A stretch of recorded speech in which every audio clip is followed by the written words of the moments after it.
ఈ యేసు ప్రభువారి ఈ భాగంలో చక్కగా చెప్పారు. ఇలాగూ జరుగుతుందని లేఖనము కూడా చెప్పింది, వారు ధర్మశాస్త్రం కూడా చెప్పింది, అది జరుగు నిమిత్తం ఇలాగూ జరిగింది అన్నాడు. కాబట్టి ఈ విషయంలో దైవ సేవకునిగా మీ ముందు నేను ఒక సత్యాన్ని ఉంచుతున్నాను. దైవ సేవకుడు సొసైటీ మార్పు కోసం ఉండో లేకో తినో తినకో అనేకులు మంచి మార్గంలోకి తీసుకురావటం కోసం నీతిగా ఉంటూ నీతిని బోధించుచూ ఉంటే, సేవకుని కానీ సేవకురాళ్ళు కానీ హింసించుట, నిందించుట, లేక కొట్టుట, తిట్టుట, తేలిగ్గా మాట్లాడుట అది ఒక పాపం. గతకాలంలో వారు చేసిన పాపాలు చాలవన్నట్లు ఈ పాపాన్ని కూడా మీరు కొని తెచ్చుకోవద్దు. మీకు ఏదైనా సమస్యలు ఉంటే, ఇరుకులు ఉంటే, ఇబ్బందులు ఉంటే మీ గ్రామాలలో ఉన్నటువంటి ఈ ప్రజాప్రతినిధులను, దేవునికి సొసైటీకి మధ్యవర్తులుగా పనిచేస్తున్నటువంటి ఈ నీతిమంతులు మీరు సంప్రదించండి ప్రియులారా. అడగండి, ప్రార్థించమని కోరండి. నీతిమంతుని విజ్ఞాపన బహుబలముగా ఉంటుందని, దేవుడు వారి విజ్ఞాపనకు జవాబు ఇస్తాడు అని బైబిల్ స్పష్టంగా చెబుతుంది. వారి విశ్వాసులైనా సరే, అయ్యా నా కొరకు ప్రార్థన చేయండి, మా కొరకు ప్రార్థన చేయండి అని వారిని వారి నీతిని ఉపయోగించుకోవాలే కానీ, నీతిమంతులుగా తీర్చిన దేవునికి స్తోత్రాలు చెల్లించాలే కానీ, అలాగూ మనం ఎప్పుడు మారతామా?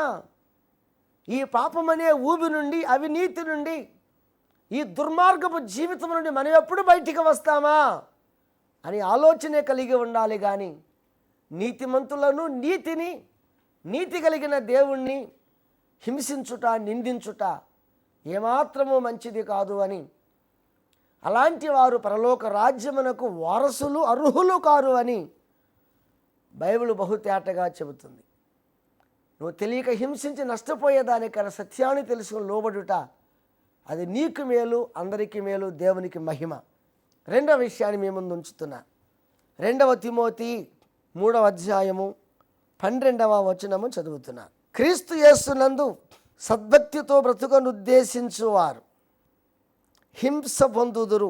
అయితే దుర్జనులను, వంచకులను, ఇతరులను మోసపరచుచు తామును మోసపోవచ్చు, అంతకంతకు చెడిపోవుదురు. క్రీస్తు యేసునందు ఉంచవలసిన విశ్వాసము ద్వారా రక్షణార్థమైన జ్ఞానము నీకు కలిగించుటకు శక్తి గల పరిశుద్ధ లేఖనములను బాల్యము నుండి నీ వెరుగుదువు గనుక నీవి నేర్చుకొని రూఢి అని తెలుసుకున్నవి ఎవరి వలన నేర్చుకుంటేవో ఆ సంగతి తెలుసుకొని వాటి యందు నిలకడగా ఉండుము. చాలా చక్కటి విషయం. అపోస్తలుడైన పౌలు తన ఆత్మీయ కుమారుడు దైవజనుడైన తిమోతికి ఇస్తున్నటువంటి చక్కటి మాటలవి. ఇంకెవరు ఏ రీతిగా హింసింపబడతారు? క్రీస్తు యేసు నందు సద్భక్తితో బ్రతుకను ఉద్దేశించు వారందరూ హింస పొందుదురు. దయచేసి వినండి. క్రీస్తు యేసుని నమ్ముకొని వ్యభిచారమో, దొంగతనమో, మోసమో, అబద్ధమో, వంచనో, త్రాగుబోతుల విందులో, సరసోక్తులో సమస్తమును మాని యేసు క్రీస్తు ప్రశస్త రక్తము చేత కడుగబడి క్రైస్తవ సంఘములో సభ్యులుగా చేరి ఆత్మశక్తి చేత నింపబడి వరాలు ఫలాలు కలిగి యథార్థంగా బ్రతకాలి. నా జీవితంలో నన్ను మార్చిన క్రీస్తుని రుజువు చేయాలి, నా భక్తిలో ఉన్నటువంటి శక్తిని నిలబెట్టుకోవాలి, కాపాడుకోవాలని ముందుకు వెడుతూ ఉంటే అలాంటి వారికి హింసలు వస్తాయట. క్రీస్తు యేసునందు సద్భక్తితో బ్రతుకను ఉద్దేశించు వారు హింసింపబడుదురు. ఎందుకు హింసిస్తున్నారు? సద్భక్తితో బ్రతుకును ఉద్దేశించు వారి అంటే భక్తిగా ఉండటం, మంచిగా ఉండటం, వారికి మేలు, లోకానికి మేలేగా. నీతిగా ఉంటూ, భక్తిగా ఉంటూ, ఏదో ప్రార్థన చేసుకుంటూ ఒక ఒరబడిలో, ఒక పద్ధతిలో ముందుకు వెళ్ళిపోతున్న వారిని ఎందుకు హింసించాలి? హింసించేది ఎవరు? ఈ విషయాన్ని మనం చూడాలి. మొదటి శతాబ్దంలో అనేక మంది రాజులు, నాయకులు, అధికారులు, ధనవంతులు, మత ఛాందసవాదులు క్రైస్తవులను చాలా చిత్రహింసలు పెట్టారు, ప్రాణాలు తీశారు, మృగములకు ఆహారముగా వేశారు. మైనపు వస్త్రాలు చుట్టి నిప్పంటించి వారు నిలువున కాలిపోతూ ఉంటే వారి ఎలుతురులో అనేక మంది ఆటలాడుకొని ఆనందించారు. మనకేమీ జరగదులే, మనకేమీ కాదులే, అడిగే నాథుడు లేడులే అనుకుని విర్రవీగారు. కానీ చూడండి ఇక్కడ ఏముంటుందంటే, ఏం చెబుతుందో బైబిల్ వాక్యం అంటే, ఎవరైతే హింసలు పొందుతున్నారో, ఎవరైతే ప్రాణాలు పెడుతున్నారో, ఎవరైతే సత్యం కోసం ఆహుతి అయిపోతున్నారో వారు ఖచ్చితంగా ఈ లోకాన్ని విడిచిన తర్వాత పరలోక రాజ్యమునకు వెళ్ళి ప్రభు ప్రక్కన కూర్చుండి ప్రభువుతో సుఖ నివాసము చేస్తారు. దీనిని బట్టి ఒక విషయం మనం అర్థం చేసుకోవాలి. నేను నీతిగా ఉన్నందువలన ఎవరైనా హింసిస్తూ ఉంటే నేను బాధపడకూడదు. మిమ్మల్ని ఎవరైనా హింసిస్తూ ఉంటే మీరు బాధపడి నీతిని, భక్తిని, క్రీస్తుని, లేఖనాలను, వాక్యాలను వదిలిపెట్టకూడదు. అందుకే కిందన్నాడు, వాటి యందు నిలిచి ఉండాలి తిమోతి. దేవునికి స్తోత్రం. వారేదో అన్నారు, వీరేదో అన్నారు, వారేదో చేశారు, వీరేదో చేశారు, నన్ను ఎవడు ఏమి అర్థం చేసుకోవటం లేదు అని నీ భక్తిని, నీ శక్తిని, నీ నీతిని వదిలిపెట్టకూడదు అని గట్టిగా ఈ వాక్యం చెబుతుంది. దేవునికి స్తోత్రం. అందుచేత మీలో ఎవరైనా సరే ఎవరో ఏదో అన్నారని చెప్పి నీతిని, భక్తిని, యథార్థతను విడిచిపెట్టవద్దు. క్రిస్టియానిటీ ఏం చెబుతుందంటే, యేసుప్రభు ఏం నేర్పారంటే, దూషించే వారిని కూడా వారి కొరకు ప్రార్థన చేయాలి, శపించే వారిని దీవించాలి, ప్రేమహీనులను ప్రేమించాలి. దేవునికి స్తోత్రం. అలాంటి వారు పరలోక రాజ్యమునకు వెడతారు. ఆ తరువాత చూడండి అక్కడ ఎంత చక్కని మాట చెప్పాడో, అయితే దుర్జనులను, వంచకులను, ఇతరులను మోసపరచుచు తామును మోసపోవచ్చు అంతకంతకు చెడిపోవుదురు.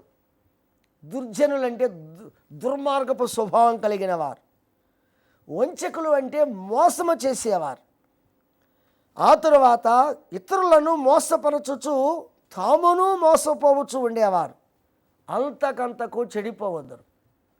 ఒక నీతిమంతుడు నీతి కోసం నిలబడి హింసలు కలిగిన తట్టుకుంటూ దేవుని వైపు చూస్తూ ప్రార్థనాపూర్వకం క్షమించుకుంటూ, బాగా అర్థం చేసుకోండి, నీతిలో యథార్థతలు ఎదుగుచు ఎదుగుచు ఎదుగుచు అభివృద్ధి చెందుతూ పరలోక రాజ్యము ప్రవేశించే స్థితిలోనికి వెడుతూ ఉంటే,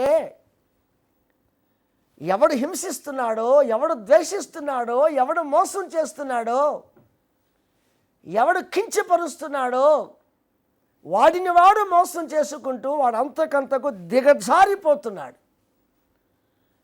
శరీర సంబంధంగానైనా ఆత్మ సంబంధంగానైనా వాడు పైకి రాలేకపోతున్నాడు అన్నాడు పౌలు ఇక్కడ. ఇది ఎంత విచారకరమైన విషయం.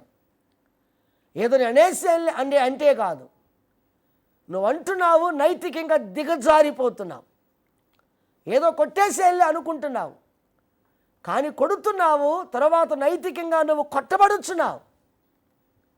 నేనేదో పైకి ప్రగల్భాలు పలికి 10 మందిలో పేరు పొందాలే, నాకు నా మాటకు నా పనులకు తిరుగు లేదని నేను 10 మందిలో పట్టుకుని ఏదో అనేసేలే, వాళ్ళు తలదించుకున్నారులే, నాకు భయపడిపోయారులే అని వంచకులు, దుర్జనులు అనుకుంటున్నారు.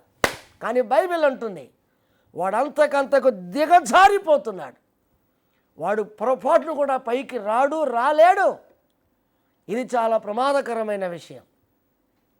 ఒకళ్ళేమో ఓర్చుకొని ఓర్పుతో వృద్ధి చెందుతూ ఉంటే, కొంతమంది అనేక విషయాలు నొచ్చుకుని నేర్చుకొని ఇష్టానుసారముగా జీవించి దిగజారిపోతున్నారు. అందుచేత యేసుప్రభు రెండింటినీ చక్కగా కలిపి అక్కడ చెప్పారు, నీతి నిమిత్తము హింసింపబడేవారు ధన్యులు. మీరేమాత్రం నీతిని విడిచిపెట్టకండి.